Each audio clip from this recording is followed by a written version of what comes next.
Comment poser du carrelage de sol, niveau de difficulté, 2 marteaux. Poser du carrelage ne présente pas de réelles difficultés. Il faut surtout être méticuleux et procéder par ordre. Vous aurez besoin du carrelage de votre choix, de mortier-colle, de mortier de jointement et de croisillon.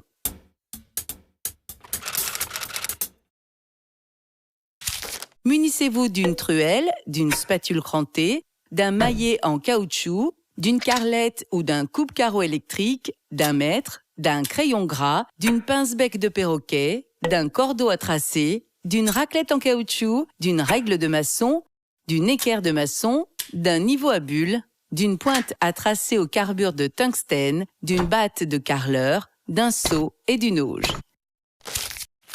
Prévoyez des genouillères et des gants ménagers. Sur tous les supports, grattez, passez l'aspirateur, dégraissez. La surface de pose doit être plane, stable et propre. Grattez les éventuelles aspérités, passez ensuite un bon coup d'aspirateur et dégraissez avec un produit alcalin, type lessive Saint-Marc ou un produit spécial ciment sur une chape en béton. Si vous souhaitez recouvrir un ancien sol carrelé, vous pouvez le conserver et coller directement le nouveau carrelage sur l'ancien avec une colle spécifique. Seul inconvénient, la hauteur du sol fini qui remonte. Tracez les repères pour avoir un dessin bien régulier au sol et vous assurer que sur les parties les plus en vue, vous n'aurez pas de carreaux coupés. Voilà comment procéder. Tracez une ligne perpendiculaire au seuil de la porte d'accès jusqu'au mur opposé. Si la porte est proche d'un angle, effectuez plutôt le traçage depuis le milieu de la paroi de façon à mieux équilibrer les coupes latérales. Posez à blanc la première ligne le long de ce trait. Posez à blanc une rangée complète de carreaux entiers en intercalant des croisillons pour matérialiser les joints. Alignez-vous sur le bord extérieur du dernier carreau et tracez une seconde ligne perpendiculaire à la première. À l'intersection des deux lignes, vous allez poser votre premier carreau. Pensez à mélanger les paquets de carrelage pour pallier aux éventuelles différences de teinte. Préparez votre mortier-colle en malaxant la poudre et l'eau selon les préconisations du fabricant. L'encollage. Étalez le mortier-colle à la truelle, au ras du tracé, sur une largeur légèrement supérieure à la largeur de la première rangée de carreaux et comprenant 5 ou 6 carreaux. Utilisez une spatule crantée de 6 ou 8 mm pour des carreaux de moins de 25 cm de côté et 10 mm au-delà. Striez la couche de colle pour lui donner son épaisseur finale. Bon à savoir, si vos carreaux font plus de 30 cm de côté, encollez aussi l'envers des carreaux.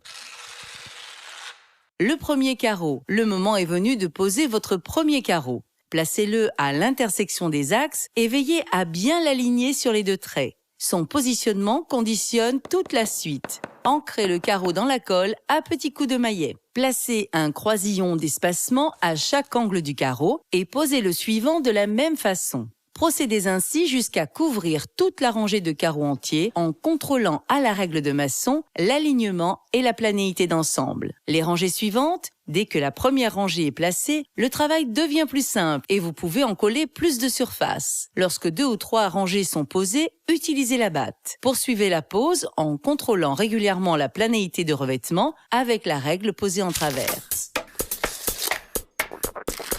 Pour les carreaux le long du mur, superposez un carreau exactement sur le carreau de la dernière rangée collée. Ensuite, placez dessus un autre carreau que vous ferez glisser jusqu'à 1 cm du mur. Tracez alors un trait repère sur le carreau du dessous.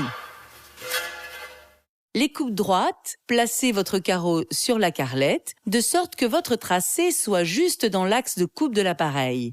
Posez la molette sur le bord supérieur du carreau et poussez en appuyant régulièrement jusqu'à l'autre bout du carreau. S'il assure lui aussi des coupes droites, le coupe-carreau électrique permet également des coupes d'angle en plein carreau. Les coupes courbes. Délimitez la découpe au crayon gras et quadrillez la partie à supprimer à la pointe à tracer. Si la partie à éliminer est importante, commencez par couper ce que vous pouvez à la meuleuse ou au coupe-carreau, puis terminez en rognant le reste à la pince-bec de perroquet. Elles peuvent être posées avant ou après les joints de sol. Posez-les par simple encollage au dos en faisant correspondre leurs joints avec les rangs de carreaux. Après 24 heures de séchage, préparez votre mortier à joint. Déposez le produit bien crémeux sur 4 à 5 mètres carrés de surface. Puis, étalez sans attendre avec la raclette en caoutchouc.